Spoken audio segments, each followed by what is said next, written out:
without thinking what they're doing. Because once you look at what the question is asking, obviously that wouldn't make sense. But if you're not thinking about what the question is asking, it's easy to write it down.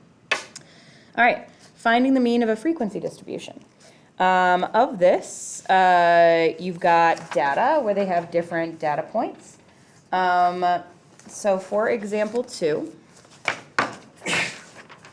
let's make up some data. Okay, as you're gonna watch, did you watch the video, Natalie? As you saw in the video, and as I'm sure that Nathan and Noah will when they definitely watch that video, Justin and Georgia did a lot of the heavy lifting yesterday because they're the only 2 left. So I'm going to make you 3 come up with all of our data today. And Justin and Georgia, just relax. Nathan, tell me a common pet. Cat. Okay, cats.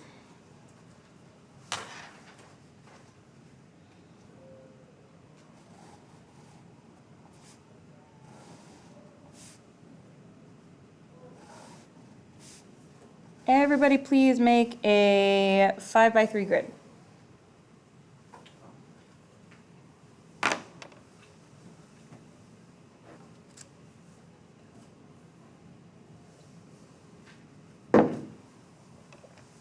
All right.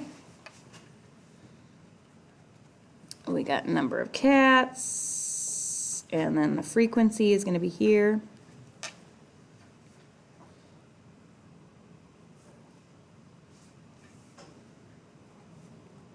Nathan, I want you to be as true to life as you can.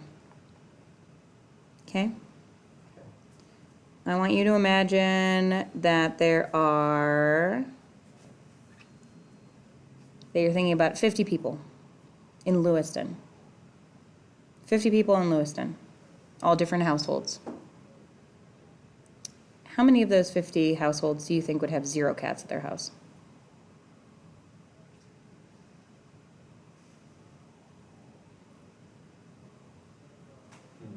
It's about a good 22. Okay. And how many of these 50 households have 1 cat?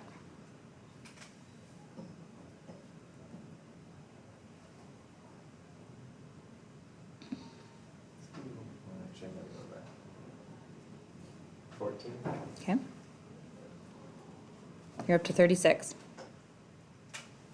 Okay. And I'm gonna say 5 have 2 cats. 41.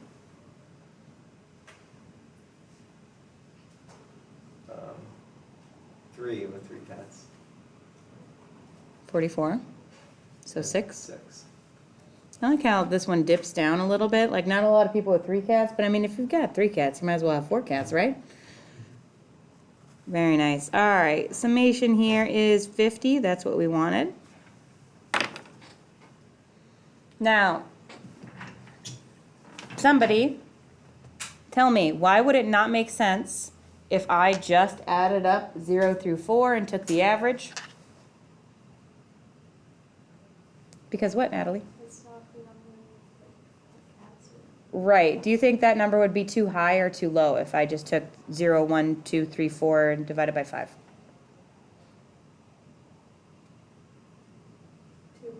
Too low? Let's try it. 0, 0 plus 1 plus 2 plus 3 plus 4. 10 divided by 5. Do you think the average amount of cats in these Lewiston families that Nathan completely made up is 2? 2 is the average number of cats? No, I think it's lower than that, right? Because there's a lot of weight here on that 0 category. Okay, so to make that, take care of that, we're calling this F, we're calling this X. It's our data, that's our frequency, and then this column is X times F to put that weight on it. Just like a weighted mean, it's the weight of a frequency distribution. This one is 0, 14. Hopefully you're not typing 1 times 14 into your calculator.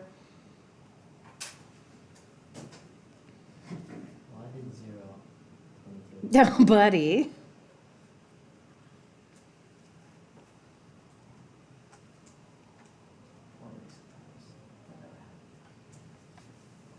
Yeah, but is 0 times something 0 this time? Let's find out. Again. One of these times I'm going to get that calculator and show it. All right, 14 plus 10 plus 9 plus 24 is 57. So you get the total, and then what do we do?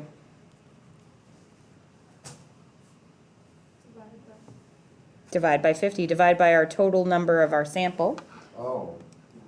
Not 5. Yep. Did you try dividing by 5 and you found the average was 11 cats? Yep. Okay. What the hope is that you would realize that if you got the answer that the average amount of cats per person in Lewiston is 11, that maybe you'd think, I seem to be incorrect. So you're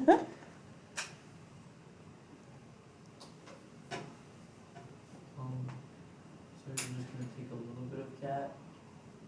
An average can have a decimal point, but yes, if we want to talk about what part of the cat it would be, I feel like it would actually be, the 14% would be actually no cat and just all of the fur. Just whiskers, all the fur, just throw the naked cat away, just a pile of fur. I feel like 14% of a cat is definitely fur. Not of its weight, but of its volume, for sure. We gotta conduct an experiment now. Yeah, shave a cat, come back to me.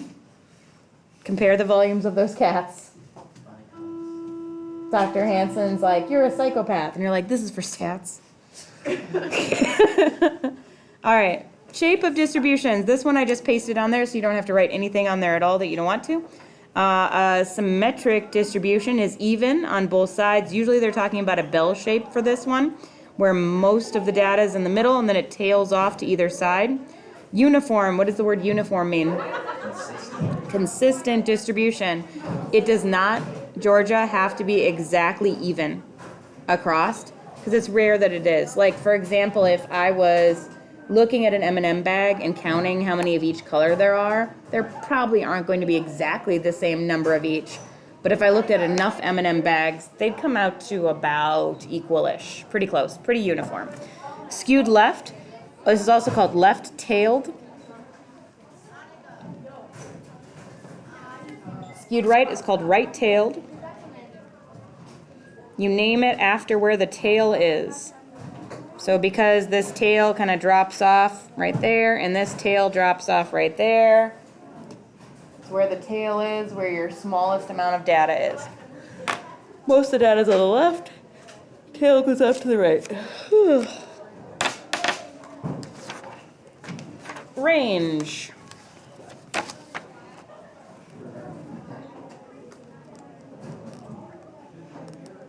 I promise you, Georgia, I did this a lot slower when I taught it the first time. We did a whole football thing. It was fun. Now I'm like, let's go. All right, range. Highest number minus the lowest number.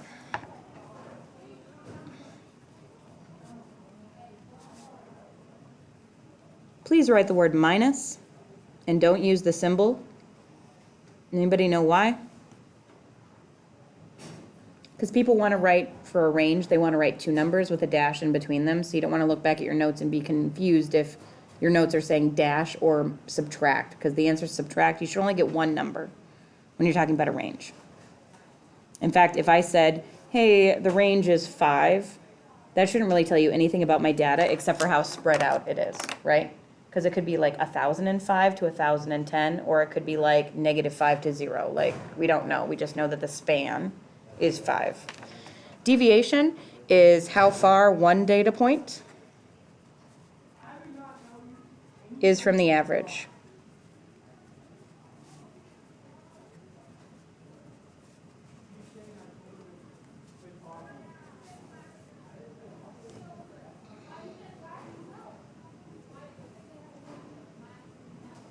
Population variance. Actually, we're going to skip down to population standard deviation. This is on average how far the data deviates from the mean.